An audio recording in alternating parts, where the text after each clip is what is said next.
ಇವತ್ತು ನಿಮ್ ಮನ್ಯಾಗ ನಾನು ಬರ್ಬೇಕಾದ್ರ ಅದ ಮನ್ಯಾಗ ಇದ್ದ ಮ್ಯಾಗ ನಿಮ್ಗೆ ನಾನು ಅಪ್ನಿ ಕೊಟ್ಟಿನಿಲ್ಲ. ನಮ್ಮ ತಂಗಿಗ ಮುತ್ತು ಕಡಿಸ್ಬೇಕಾದ್ರೂ ಅಲ್ಲೇ ಅಪ್ನಿ ಕೊಟ್ಟೀನಿ. ಎಲ್ಲದ ಅಲ್ಲೇ ಕಂಡೇರಿ ನೀವು. ಇವತ್ತ ಅದ ಸ್ವಲ್ಪರಾಗ ಐತಿ, ಅದನ್ನ ಏನ್ ಅನ್ನೋದು ಅದು ಟೈಮ್ ಬಂದಾಗ ಟೈಮ್ ಐತಿನ ಅದಕ್ಕ ಆ ಟೈಮ್ ಬಂದಾಗ ಅದನ್ನ ಸರಿ ಮಾಡಿಸಿ ಅದು ನಿಮ್ಗೆ ದಾರಿ ಅದು ಏನು ತೊಂದ್ರೆ ಆಗಲ್ಲ. ಅಲ್ಲೇ ನಿಮ್ಗ ಎಲ್ಲ ಒಳ್ಳೇದಾಗತ್ತೆ.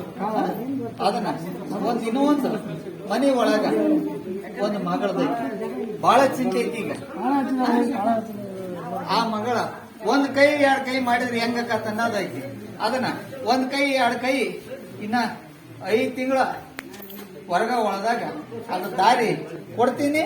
ಅವತ್ತ ನಾನು ಕೊಟ್ಟ ಮ್ಯಾಗ ಮಾಡ್ರಿ, ಅಲ್ಲಿ ಮಠ ಅದನ್ನ ಬೇಡ. ಅದು ಮನಸ್ಪೂರ್ವವಾಗಿ ಆ ಮಗಳಿಗೆ ಬರ್ಬೇಕು. ಯಾಕಂದ್ರೆ ಇನ್ನ ಇಲ್ಲ, ಅದು ಬಂದ ಮ್ಯಾಗ. ಯಾಕಂದ್ರೆ ಈಗ ಅವರು ಎಂತ ನಾನು ಸತ್ಯವಾಗಿ ನಡೀತೀನಿ ಅಂದ್ರೆ ಈಗ ಈ ಸಮಾಜ ಒಪ್ಪಗಲ್ಲ. ಅದನ್ನ ಏನೋ ಒಂದು ಹುಡುಸ್ತತ್, ಅದಕ್ಕೆ ನಾ ದಾರಿ ಕೊಡ್ತೀನಿ. ಅದನ್ನ ಮುಂದೆ ನೋಡೋಣ. ಯಾಕಂದ್ರೆ ನಿಮ್ ಮನುಷ್ಯನಾಗ ಐತಿ ಇಲ್ಲ ಮನ್ಯಾಗ ಆಕಾತ. ಅದಕ್ಕ ಒಂದ್ ಕೈ ಎರಡ್ ಕೈ ಮಾಡಿದ್ರೆ ಅಲ್ಲಿ ದೀಪ ಅಕ್ಕತ್ತ ಅನ್ನೋದು ಐತಿ.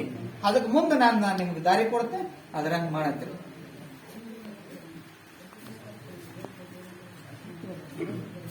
ಇದನ್ನ